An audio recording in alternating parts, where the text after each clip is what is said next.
शादी के 2 दिन बाद ही मेरी पत्नी जिद करने लगी कि उसे विदेश जाकर पढ़ाई करनी है। मैं अपनी पत्नी से बेइंतहा मोहब्बत करता था। इसी वजह से मैंने उसकी इस जिद को पूरा करने के लिए उसे विदेश पढ़ने के लिए भेज दिया। विदेश जाने के बाद धीरे धीरे मेरी पत्नी से बहुत सारे बदलाव आने लगे। वह मुझसे बहुत कम बात करने लगी, लेकिन मुझे हमेशा लगता था कि शायद वह पढ़ाई में बिजी होगी। मुझे उसे डिस्टर्ब बिल्कुल नहीं करना चाहिए। इसी तरीके से पूरे 3 साल बीत चुके थे। जब वह विदेश से वापस आई तो मैं बेहद खुश था, लेकिन विदेश से आने के बाद मेरी पत्नी हमेशा मुझसे दूरी बनाकर रहती। रात को जब भी मैं उसके करीब जाता तो कहती, मेरी तबीयत ठीक नहीं है। इसी तरीके से पूरा 1 महीना बीत चुका था। मैं अंदर ही अंदर बहुत परेशान हो चुका था।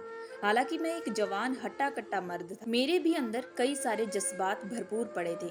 एक दिन मेरी पत्नी ने सुंदर सी लाल रंग की साड़ी पहनी, जिसमें वह बेहद खूबसूरत नजर आ रही थी। उस दिन मुझसे बिल्कुल रहा नहीं गया। मैं पूरा बेचैन हो चुका था। मैं जैसे ही पत्नी के करीब गया तो पत्नी ने मुझे अपने से दूर कर दिया। उस दिन मुझे बहुत तेज गुस्सा आया। मैं एक ही बात रोज सुन सुनकर थक चुका था। इसी वजह से मैंने उस रात पत्नी को पकड़कर कुछ ऐसा किया कि उसकी रात भर चीखें निकाल दी। दोस्तों, मैं लखनऊ के एक छोटे से शहर में रहता हूँ। मेरा एक कपड़ों का कारोबार था। यह कारोबार हमारे पूर्वजों से चलता आ रहा है। मैंने सिर्फ 12वीं कक्षा तक ही अपनी पढ़ाई की थी। उसके बाद मैं अपने पिताजी के साथ अपने कारोबार को संभालना शुरू कर दिया था। मोहल्ले में हमारे एक लड़की थी जो हर वक्त मेरे पीछे पड़ी रहती, जिसका नाम कोयल था। लेकिन हर कोई उसे काली कहकर पुकारा करता था, क्योंकि वह पूरे कोयले की तरह काली थी। मुझे उसे देखकर बहुत ही ज्यादा घिन आती थी। वह हमेशा मुझसे अपने प्यार का इजहार करती रहती। मैं अक्सर उसके मुंह से प्यार शब्द सुनकर उसका बड़ा मजाक उड़ाया करता था। वह लड़की मेरे टाइप की बिल्कुल भी नहीं थी। उसके मुकाबले में दिखने में बेहद हैंडसम था।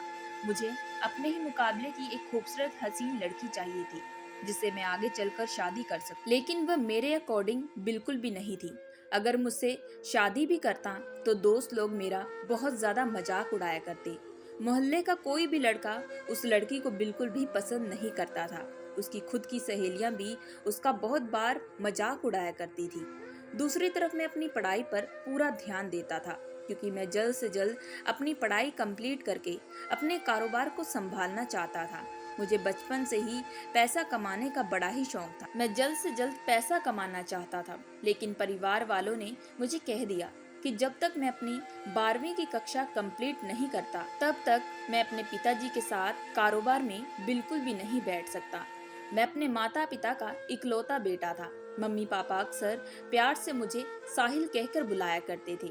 जैसे जैसे मैं बड़ा होता जा रहा था तो दूसरी तरफ वह काली लड़की मुझसे शादी करने की जिद करने लगी। एक दिन तो वह अपनी माँ के साथ मेरे घर पर रिश्ता लेकर आ गई। उस दिन मैं अपने दोस्तों के साथ बाहर घूमने गया था। जैसे ही वापसी पर घर लौटा तो मैंने देखा कि मेरी माँ मुझे गहरी आंखों से देख रही थी और इशारा कर रही थी। मैं माँ की बात को अच्छे से समझ चुका था, क्योंकि मेरी माँ भी मेरी तरह उस लड़की को बिल्कुल भी पसंद नहीं करती थी। वह दिखने में बेहद काली सी थी। अक्सर मैं उसे देखता तो मुझे बहुत तेज गुस्सा आ जाता। उस दिन मैंने उस लड़की की खूब बेइज्जती की थी, उसे उसकी औकात भी दिखा दी। लेकिन उसकी जो माँ थी, उस दिन वह मुझ पर बरस पड़ी। कहने लगी कि मेरी बेटी लाखों में हीरा है, रंग काले से बिल्कुल कुछ नहीं होता, इंसान की हमें सीरत देखनी चाहिए। लेकिन तुम्हारी आंखों पर तो पट्टी बंधी पड़ी है। मेरी बेटी तुमसे सच्चा प्यार करती है, इसी वजह से मैं उसके साथ यहाँ पर आई हूँ। लेकिन गलती तो हमारी है, क्योंकि तुम उसके बिल्कुल भी लायक नहीं हो। यह कहकर वह अपनी बेटी का हाथ पकड़कर वहां से जा चुकी थी। उस दिन मैं कमरे में आकर मुझे थोड़ा बुरा लग रहा था कि मुझे इस तरीके से उस लड़की से बिल्कुल भी बात नहीं करनी चाहिए, लेकिन वह बार बार मेरे सामने प्यार का इजहार करती रहती। मैं उसे बहुत बार समझा चुका था। अब मैं परेशान हो चुका था। उसके बाद मेरी माँ ने मेरे लिए रिश्ता देखना जल्द शुरू कर दिया। उन्हें भी अब मेरी शादी की चिंता सताने लगी थी। इसी वजह से दूसरे ही दिन पंडित जी को बुलाकर मुझे लड़कियों की तस्वीर दिखानी शुरू कर दी गई। लेकिन मुझे कोई भी लड़की बिल्कुल भी पसंद नहीं आ रही थी।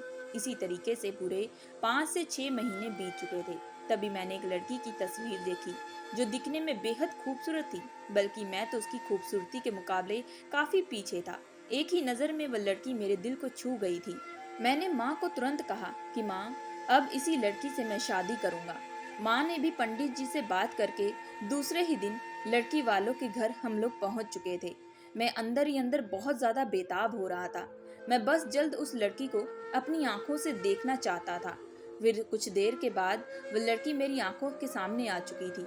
वह दिखने में बेहद और खूबसूरत लग रही थी। उसने आज पिंक कलर का एक सूट पहना था जिसमें वह आज कयामत लग रही थी।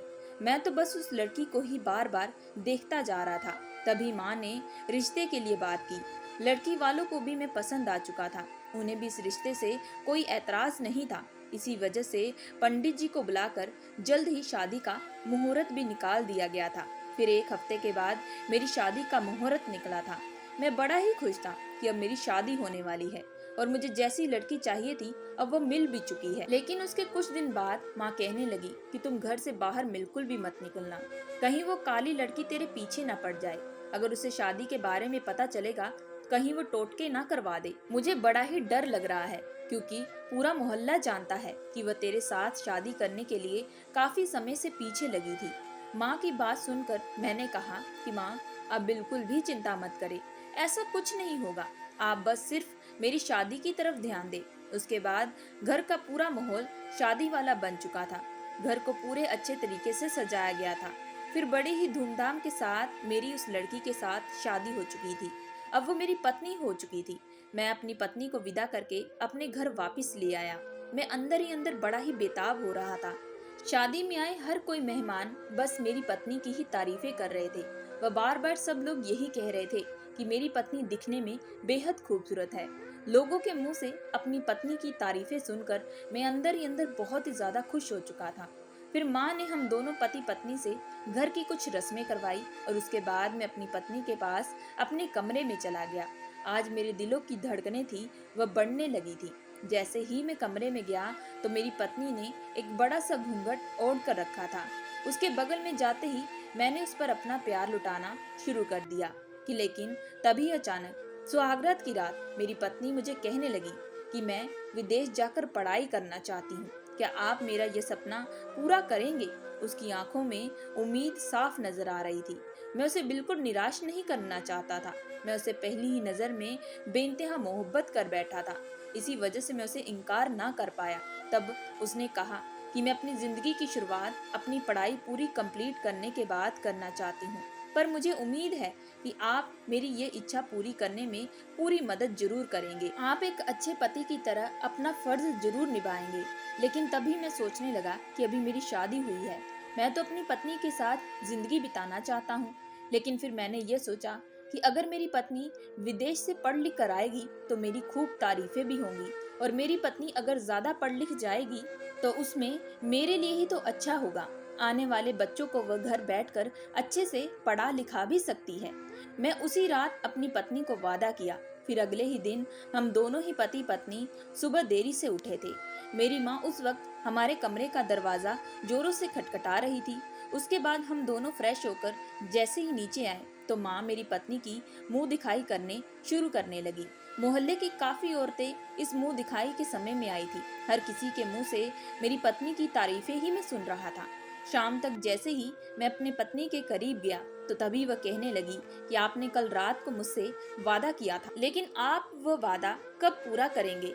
मैं अपनी पत्नी को यही कहता कि मैं जल्द ही उसे विदेश भेजूंगा, लेकिन उससे पहले मुझे अपने परिवार और अपनी माँ से बात करनी पड़ेगी। जब मैंने ये सारी बात अपनी माँ को बताई तो माँ मुझ पर बहुत ज्यादा गुस्सा हुई। कहने लगी कि आते ही नई बहू ने नखरे दिखाना शुरू कर दिए। लेकिन मेरी माँ मुझसे बेइंतहा मोहब्बत करती थी। मैंने माँ को कहा कि मेरी खातिर हम उसे विदेश जाने देते हैं। तभी मेरी माँ ने उदास मन लिए मेरी बात को मान लिया। शादी के एक हफ्ते के अंदर ही मैंने अपनी पत्नी को अमेरिका पढ़ने के लिए भेज दिया था। हालांकि उस वक्त मुझे काफी तकलीफ भी हो रही थी। मैं अपनी पत्नी को अपने से दूर बिल्कुल भी नहीं करना चाहता था। मैं उसके साथ अपनी जिंदगी बिताना चाहता था। लेकिन मैं सोच के रखा था कि सिर्फ 3 साल की बात तो है। उन दौरान मैं अपने काम पर भी बहुत अच्छे से ध्यान दे पाऊंगा। मैं भी अपने काम में तरक्की कर लूंगा। इसके बाद अगर मेरी पत्नी आएगी तो मैं हर वक्त उसे ही वक्त दूंगा, उसके साथ घूमूंगा फिरूंगा। यही सारी बातें सोचकर मैंने अपनी पत्नी को विदेश भेज दिया था। लेकिन मुझे बिल्कुल भी नहीं मालूम था कि इसके बाद मेरी जिंदगी बदलने वाली है। उसके बाद मेरी पत्नी से हर वक्त फोन पर ही बात हुआ करती थी। हम दोनों ही फोन पर प्यार भरी बातें करते थे, लेकिन हम दोनों का समय अलग होता था, जिसकी वजह से हमें काफी दिक्कत आती थी। मैं अपने दोस्तों के साथ अक्सर बैठकर गप्पे मारा करता था। तभी मेरा एक दोस्त एक दिन मुझसे कहने लगा कि अरे, वह काली नाम की जो लड़की थी ना, जो तुझसे बहुत प्यार करती थी, सुना है वह हमेशा के लिए इस मोहल्ले से कहीं दूर जा चुकी है। ये बात सुनकर मैं थोड़ा सोच में पड़ चुका था कि हाल फिलहाल मैं अपनी शादी के दौरान तो उसे देखा था। शायद वह मुझे मेरी पत्नी के साथ बिल्कुल भी यहाँ नहीं देख पाती होगी, उसे तकलीफ होती होगी, इसलिए वह चली गई होगी। और यह तो उसके लिए भी अच्छा होगा, उसे भी अपनी जिंदगी में आगे बढ़ना चाहिए। अब मैं दिन रात अपने कारोबार में मन लगाकर काम किया करता था। धीरे धीरे मैं लखनऊ में ही अपनी 3 कपड़ों की दुकान भी शुरू कर चुका था। मेरा कारोबार काफी अच्छे से चलने लगा था और इस काम को करते करते मुझे पूरा 3 साल लग चुका था। लेकिन इन 3 सालों में मेरी पत्नी से अब कभी कभार ही बात हुआ करती थी। अब मैं उसे फोर्स बिल्कुल भी नहीं करता था, क्योंकि मैं भी कामकाज की वजह से उसे वक्त बिल्कुल भी नहीं दे पाता था। मैंने सोच के रखा था कि जब वह विदेश से वापस आएगी तब मैं उसके साथ खुशी खुशी अपनी जिंदगी बिताऊंगा, क्योंकि अब मेरी पत्नी को आने में सिर्फ 3 दिन बचे थे। मैंने पूरे घर को अच्छे से सजा लिया था और अंदर ही अंदर बहुत खुश हो रहा था। जैसे ही मैं अपनी पत्नी को एयरपोर्ट पर लेने के लिए गया, तभी मेरी पत्नी मुझसे दूरी बनाने लगी। कहने लगी कि मैं काफी थक चुकी हूँ, मुझे अभी आराम की जरूरत है। उस वक्त मुझे भी लगा कि शायद इतने लंबे सफर की वजह से वह काफी थक चुकी होगी, मुझे उस पर ज्यादा दबाव नहीं देना चाहिए। घर आते ही मेरी पत्नी का जो चेहरा था वह काफी मुरझा चुका था। मैं बार बार उससे पूछता तो वह कुछ न कुछ बहाना बना दिया करती थी। इसी तरीके से जब भी मैं रात को उसके करीब जाता तो वह मुझे अपने से दूर धकेल लेती। मुझे लगता था कि शायद इतने वक्त से वह मुझसे दूर रही है, इसी वजह से मुझे उसे थोड़ा समय देना चाहिए। लेकिन इसी तरीके से अब जो वक्त था वह बड़ी तेजी से बीत रहा था। अक्सर मेरी पत्नी रात को कमरे में किसी से बात करती। जब भी मैं काम से घर आता तो वह तुरंत फोन रख देती। जब मैं पूछता तो कहती कि विदेश में उसकी सहेली है जिससे काफी अच्छी दोस्ती हो चुकी थी, उसी से वह बातचीत करती है। मैं भी चुपचाप उसकी बात को मान लेता। जब भी मैं उसके करीब जाता तो वह मुझे बहाना बना देती। इसी तरीके से पूरा 1 महीना बीत चुका था, लेकिन मैंने आज तक अपनी पत्नी पर कभी फोर्स नहीं किया था। लेकिन एक दिन मेरे घर के दरवाजे की घंटी जोरों से बजने लगी थी। जैसे ही मैंने जाकर दरवाजा खोला तो एक लड़का मेरी पत्नी के बारे में पूछने लगा। मैंने जैसे ही अपनी पत्नी को आवाज लगाई और उससे पूछा कि ये लड़का है कौन, तो वह कहने लगी कि ये मेरे दूर के रिश्ते का कजन लगता है, शादी के वक्त मुझसे मिल नहीं पाया था। मैंने तुरंत उस लड़के को घर के अंदर स्वागत किया। तभी मेरी पत्नी कहने लगी कि उन्होंने मुझे बताया था कि वह मुझसे मिलने के लिए आने वाले हैं, लेकिन मेरे दिमाग से ये बात निकल चुकी थी, मैं आपको बताना ही भूल चुकी थी। लेकिन जब मैंने उस लड़के की तरफ देखा तो वह कुछ भी बोल नहीं पा रहा था, बस गहरी आंखों से मेरी पत्नी को देखे जा रहा था। मेरी पत्नी तभी उसका हाथ पकड़कर अपने कमरे में ले गई। कहने लगी कि आओ मैं तुम्हें अपना घर दिखाती हूँ। मैंने सोचा कि शायद दोनों भाई बहन में कोई बातचीत होगी, इसी वजह से मैं इग्नोर करके अपने काम में वापस आ चुका था। रात को जैसे ही मैं घर वापस गया तो मेरी पत्नी मुझे कहने लगी कि मैं जरा रिहान के कमरे से आती हूँ, कहीं उसे कोई चीज की जरूरत ना हो। मैंने भी इस बात पर उसे कुछ ना कहा। मैंने सोचा कि जब वह वापस आएगी तो उस पर अपना प्यार लुटाऊंगा, लेकिन उसका इंतजार करते करते कब मैं खुद गहरी नींद में चला गया कुछ मालूम नहीं। सुबह उठा तो देखा कि मेरी पत्नी मेरे बगल में लेटी थी। जब मैंने उससे पूछा कि तुम रात को कब वापस आई थी, कहने लगी कि उस वक्त आप सो रहे थे। मैं सोचने लगा कि चलो छोड़ो। जैसे ही मैं उसके बाद अपनी पत्नी को छूने लगा तो वह तुरंत मुझे धक्का मार देती। अब पूरा इसी तरीके से 1.5 महीना बीत चुका था। अब मेरे दिमाग में बहुत सारी बातें चलने लगी थी। एक दिन मैं परेशान बैठा था, तभी मेरा दोस्त आया तो मैंने उसे अपनी पत्नी के बारे में बताया कि जब से वह विदेश से आई है वह मुझे अपने करीब बिल्कुल भी नहीं आने देती। तभी मेरा दोस्त कहने लगा कि तू एक काम क्यों नहीं करता कि तू आज भाभी को जाकर सरप्राइज दे, क्योंकि 3 साल से तुम लोग एक दूसरे से दूर रहे हो। एक दूसरे से दूर रहने से इंसान के बीच में दूरियां आ जाती हैं। मुझे दोस्त की बात सही लगी थी, इसी वजह से आज मैं घर जल्दी चला गया था। मेरे हाथों में फूलों का एक बड़ा सा गुलदस्ता था। मेरे पास घर की एक दूसरी चाबी पड़ी थी। मैंने सोचा कि आज जाकर अपनी पत्नी को सरप्राइज दूंगा, लेकिन जैसे ही मैं अपने कमरे में गया तो मुझे बाहर से ही मेरी पत्नी की अजीबोगरीब सी आवाजें सुनाई देने लगी। जब मैं खिड़की से झांक कर देखा तो मेरी पत्नी अपनी कजन रेहान की बाहों में थी और उससे प्यार मोहब्बत की बातें कर रही थी। यह देखकर मुझे बहुत गुस्सा आने लगा। मुझे उस वक्त बहुत घिन आने लगी। लेकिन जैसे ही मैं आगे बढ़ने वाला था तभी रेहान कहने लगा कि आखिर तुम कब अपने पति को सारी सच्चाई बताओगी? तुमने कहा था कि हिंदुस्तान वापस जाकर तुम अपने पति से डिवोर्स ले लोगी। ये बात सुनते ही मेरे पैरों तले जमीन खिसक चुकी थी कि आखिर ये चल क्या रहा है। तभी दूसरी तरफ मेरी पत्नी कहने लगी कि मैं भी काफी समय से इंतजार कर रही हूँ, लेकिन तुम क्यों मेरे पीछे पीछे इस घर में आ चुके हो? मैं भी तुम्हारे बिना बिल्कुल भी नहीं रह सकती। मैं हमेशा उससे दूरी बनाकर रहती हूँ। आज तक मैंने कभी भी उसे अपने करीब नहीं आने दिया और उसे बिल्कुल मालूम नहीं कि हम विदेश में लिविंग रिलेशनशिप में रह रहे थे और हमारे बीच सब कुछ हो चुका है। ये सुनते ही मेरे गुस्से का जो तापमान था वह काफी बढ़ चुका था। मैंने वही गुलदस्ता बाहर फेंक दिया और गुस्से से अंदर गया तो दोनों ही मुझे देखकर चौंक गए थे। तभी मेरी पत्नी हड़बड़ाने लगी। मैंने कसकर उसके मुंह पर थप्पड़ दे मारा। मेरे पत्नी का चेहरा लाल हो चुका था। मैंने कहा कि तुमने मुझे यह सिला दिया विदेश भेजने का, या फिर इसी वजह से तुम विदेश जाना चाहती थी? मैं दिन रात यहाँ मेहनत करता रहा कि तुम जब वापस आओगी तो खुशी खुशी हम दोनों पति पत्नी अपनी जिंदगी बिताएंगे। लेकिन मुझे क्या मालूम था कि तुम तो अपनी जिंदगी की शुरुआत वहां जाकर कर चुकी हो। तभी तो मुझसे तुम दूरी बनाकर रहती थी। इसी वजह से तो तुमने इतने महीनों से मुझे अपने करीब नहीं आने दिया। अभी मेरी पत्नी हाथ जोड़कर माफी मांगने लगी। कहने लगी कि ऐसा बिल्कुल भी नहीं है। हाँ, मैं पढ़ने के लिए विदेश गई थी, लेकिन वहां जाकर मुझे रिहान से मोहब्बत हो चुकी थी और मैं और रिहान एक साथ ही रहते थे। अब तुम्हें सच्चाई मालूम हो चुकी है तो मुझे प्लीज इस रिश्ते से हमेशा हमेशा के लिए आजाद कर दो। मैं इस रिश्ते में और बिल्कुल भी नहीं रह पाऊंगी। मैं तुम्हारे साथ अब जिंदगी बिल्कुल भी नहीं बिता पाऊंगी। यह कहकर मेरी पत्नी रिहान का हाथ पकड़कर मेरी आंखों के सामने हमेशा हमेशा के लिए चली गई। उसे बिल्कुल भी अंदाजा नहीं था कि मुझ पर क्या बीत रही है। उन दौरान मैं काफी टूट चुका था। जैसे ही माँ को इस बारे में खबर मालूम हुई तो वह गांव से वापस आ चुकी थी। माँ ने मेरी पत्नी के माता पिता को अच्छी खरी बातें भी सुनाई और उसके बाद हमेशा हमेशा के लिए मेरा डिवोर्स हो चुका था। अब मैं दिन रात अपने कमरे में बैठकर रोता रहता। जिसके लिए मैंने इतना कुछ किया, उसी ने मुझे आखिरी मौके पर आकर धोखा दे दिया। सही कहते हैं कि लोग कि कभी भी खूबसूरत चीज के पीछे बिल्कुल भी नहीं भागना चाहिए। अब इसी तरीके से मोहल्ले के लोग मेरे साथ सहानुभूति जताया करते थे, क्योंकि मेरी पत्नी के साथ डिवोर्स हो चुका है और उसने मेरे साथ क्या किया है इस बारे में पूरे मोहल्ले को खबर मालूम हो चुकी थी। अब मैं बस दिन रात अपने कारोबार में मेहनत किया करता था, लेकिन अब मैं किसी से भी बातचीत बिल्कुल भी नहीं करता था। लेकिन एक दिन अचानक मेरी दुकान पर एक लड़की कपड़ा खरीदने के लिए आई। वह बार बार बस मुझे ही देखे जा रही थी। वह दिखने में बेहद खूबसूरत थी, लेकिन जैसे ही मैंने उसका नाम पूछा ताकि उसके नाम का बिल बना सकूं, तो उसने अपना नाम काली बताया। उसका नाम सुनकर मैं हैरान रह चुका था। मैं गहरी आंखों से उसे देख रहा था। जब उसने मुझे एड्रेस बताया तो वह एड्रेस भी मेरे मोहल्ले का था। मैं समझ चुका था यह लड़की वही है जो बचपन से मुझसे बेइंतहा मोहब्बत करती थी, लेकिन हमेशा मैं इसकी खूब बेइज्जती किया करता था। लेकिन आज वह इतनी खूबसूरत हो चुकी है यह मालूम नहीं। उस वक्त मेरी आंखों से आंसू आने लगे। तभी लड़की कहने लगी कि मुझे सब कुछ अच्छे से मालूम हो चुका है, लेकिन आज मैं तुम्हें कहना चाहती हूँ कि मैं तुमसे शादी करना चाहती हूँ।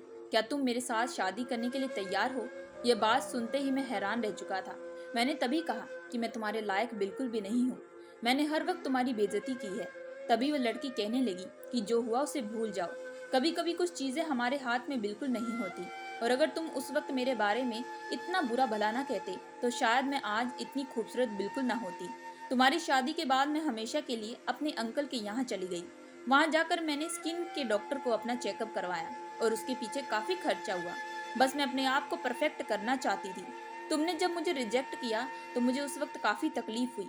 यह बात सुनते ही मैंने उस लड़की के आगे हाथ जोड़ दिए और खूब माफी मांगने लगा। मैंने कहा कि अब मुझे समझ में आ चुका कि खूबसूरती सूरत देखकर नहीं, सीरत देखकर करनी चाहिए। उसके बाद मेरी माँ ने भी खुद मेरी शादी काली से करवा दी। अब से मैं उसे काली नहीं बल्कि कोयल कहता। उसने मेरे परिवार का बहुत अच्छे से ध्यान रखा। मेरी माँ को कभी घर का कामकाज बिल्कुल भी न करने दिया। एक बहू का पूरा फर्ज निभाया।